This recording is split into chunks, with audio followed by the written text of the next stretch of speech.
Hello friends, मैं हूं सुनीता। मेरे चैनल हिंदी लोकगीत में आपका स्वागत है। मैं आज छठी मैया के गीत सुनाने जा रही हूं। अगर ये वीडियो पसंद आए तो प्लीज़ लाइक कमेंट सब्सक्राइब करें और सब्सक्राइब के बगल में बेल आइकन है उसे प्रेस करना ना भूलें, जिससे कि मेरे नए वीडियो की नोटिफिकेशन आपको मिलती रहे। सूरज बाबा के तिरपान गलिया मीना लगल है बाजार, मीना लगल है बाजार।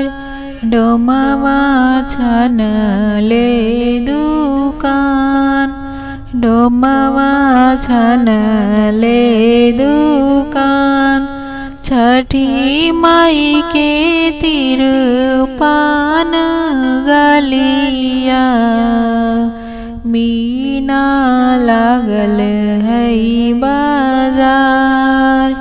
बजजवा छन ले दुकान, बजजवा छन ले दुकान। एही गलिया आई है आदित्य बाबा, बीचे गलिया ले बील माय, बीचे गलिया ले बील माय। यही गलिया आई है सूरज बाबा, बीचे गलिया ले बील माय, बीचे गलिया ले बील माय।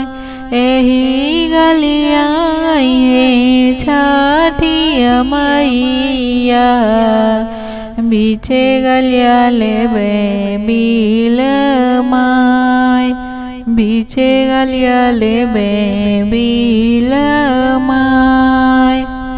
अन्य मंगबो धन मंगबो लक्ष्मी, पुत्र मंगबो जरूर। अन्न मंगबो धन मंगबो लक्ष्मी, पुत्र मंगबो जरूर, पुत्र मंगबो जरूर।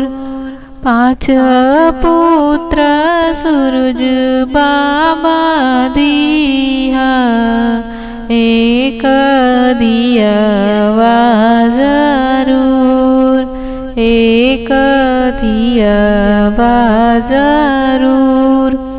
आदित्य बाबा के तिरपान गलिया मीना लागल है बाजार, मीना लागल है बाजार। मल्होरिया छन ले दुकान, मल्होरिया छन ले दुकान। सोनरा छन ले दुकान। यही गलिया आई है सूरज बाबा, बीचे गलिया ले बील माय, बीचे गलिया ले बील माय।